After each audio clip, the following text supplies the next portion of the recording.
was 20 years old when I opened the one door my father had kept locked for 16 years. I thought I was walking into a memory, but I wasn't. I was walking into something that had been waiting. My name is Kojo, and I should have listened when he said, "Never open that door." My mother died when I was 4, that's what they told me. But children remember things adults don't want to explain. I remember screaming outside their bedroom door one day. Not crying, but screaming, begging, because I knew mommy was inside, but they kept saying she had left. I didn't believe them, I couldn't. My aunt later told me she found me clawing at the wood, nails bent backward, sobbing so hard that I couldn't breathe. She'd never seen me like that before. She knelt beside me and asked what was wrong. I kept pointing at the door. She's inside. She took pity on me and opened it. She didn't let me in, just told me to look. The room was empty. They had already buried her. My father came, told her quietly to take me to my room, and that was the last thing I remembered about being 4 years old. From that day on, the door stayed locked. My father never explained, just warned me to stay away. Eventually, he pushed old furniture against it, chairs stacked on top of each other, a wardrobe pressed flush against the frame, until the door disappeared behind everything. Years later, he built extra rooms onto the house, and that part of the hallway became a background. Just storage, he said. Too much old furniture, nowhere else to put it. I believed him. I didn't have any reason not to. It all started when I was 16 years old. At night, at exactly 2:17 a.m., I would wake up. It was always 2:17, never a minute before, never a minute after. I would lie there staring at the ceiling and listen to something at the end of the hallway. Not footsteps, never footsteps. More like fabric being dragged slowly across the floor. I never went out to look. Instead, I got up and studied. It sounds strange, but that's what I did. I turned a strange habit into a routine, and my grades climbed. My father started framing my certificates. He'd show them to relatives with this quiet pride that he never quite knew how to say out loud. I let that be enough for me. Then came the evening I was 18. I just finished secondary school. My father was away, so I had a few friends over. Nothing serious, just the relief of finally being done with SHS. They stayed until around 11 p.m. and when I finally walked them out and came back inside, I saw it. A light under the door, pale, yellow, flickering faintly like a candle in the wind. I stood there for almost a full minute, then something shifted. A shadow crossed the light, low, deliberate, and stopped. Something was standing on the other side of that door. I'd had a few drinks that night, the first time I really had, because we were finally of age and it felt like celebrating. I told myself that was all it was, the drinks, the late hour, a trick of the light. Convinced myself and I went to bed. I forgot to tell my dad. Years passed and I saw nothing more. No glow, no shadow, no dragging sound in the night. The whole thing faded into the kind of memory that loses its edges. You remember having it, but not the feeling. The only thing I couldn't explain was the door itself. I cleaned that house regularly, top to bottom, but the door and the furniture stacked against it never gathered dust. No cobwebs around the frame, no grime on the chair legs. I thought it was odd, but I was also relieved. Less to clean, so I left it all alone. Then one day, my father got sick. I hadn't seen him sick once in my entire life. Not a cold, not a headache, nothing. He was the one who took me to the hospital when I was 8 and swallowed something small by accident. He was the one who sat beside me when I had malaria at 12. He was the constant, the unshakable one. But one minute he was standing in the kitchen scolding me for coming home without calling ahead, something about asking for money without warning. And the next, he was slumped in his chair, voice slurred,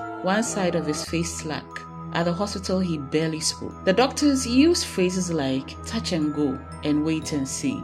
A few days in, one of them pulled me aside and said I should brace myself. I looked at my father through the glass and thought, am I going to lose both of them? I couldn't hold it together after that. But then he started responding, slowly and steadily. The doctor seemed almost surprised. They encouraged him to keep fighting, and he did. And I exhaled for the first time in days. One night, when I thought he was sleeping, he grabbed my wrist hard enough to hit. If I don't make it, he said. His voice was low, but his eyes were wide and very clear. Don't open that room. he ended. I knew exactly which room he meant. I didn't even have to ask. What's inside? I asked. He let out a slow breath and said, she doesn't know. Then his monitors changed and the nurses came in. He had slipped into a coma before he could say anything else. That night, I went home alone. My aunt had offered to take me to her house to stay with my cousins, and I understood why. She didn't want me to be alone, but I couldn't be around people. I needed the quiet. I walked into the house and stopped just inside the door. Something felt different, heavier, like the air itself had thickened while I was gone. The hallway looked longer than it should have, and the door at the end of it, half hidden behind the old furniture, looked like it was waiting. I still don't fully understand what moved me. I walked toward it and started shifting the furniture piece by piece without deciding to. The urge to open that room wasn't fear, and it wasn't curiosity exactly. It was something more like a pull, like I had no real choice in it. I looked around. The key wasn't there because I knew the door was locked. Something told me, go into the kitchen. I did, and the key was hanging in the kitchen. I stood there looking at it for a moment. Dad must have stopped carrying it recently, or maybe it had always been there but I had never looked. I took it, walked back to the door, and I put it in the lock. The click it made echoed too loud for such a small sound. The door swung open. The cold hit me immediately. Not the cold of an empty room that hasn't been heated, but something deeper, something that felt preserved, like walking into a space that had been sealed away from time. The bed was made neatly, carefully. The standing mirror in the corner was spotless, no dust, no cobwebs, no rot, no smell of old, closed-off air. The room looked lived in, like someone had been there all along. The moment I stepped across the threshold, the door slammed shut behind me. The walls shook. I grabbed the handle and pulled. It didn't move. I stood there for a second and made myself breathe. This is my father's house. I will not be afraid, I said to myself. Then I heard breathing. It wasn't mine.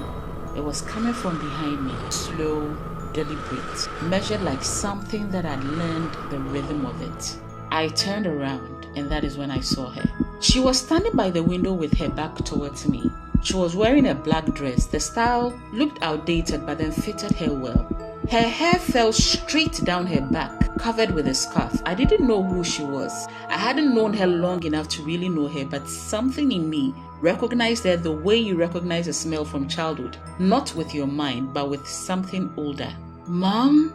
The word came out before I could stop it, but even as I said it, something felt wrong. Not wrong like I'd made a mistake, wrong like whatever was in that dress had borrowed her shape, but wasn't her entirely. The temperature dropped so suddenly that my breath turned to fog. Her head tilted, not the way a person tilts their head when they are thinking. Sideways at an angle a neck shouldn't bend. Then she turned, slowly like someone relearning how to move. When her face came into view, I recognized her immediately. I'd grown up seeing her in my reflection. Same cheekbones, same brow, same eyes. My father used to say I looked just like her. But her eyes were slightly misaligned and her smile stretched too far, and she wasn't blinking, not once, not at all. She doesn't know.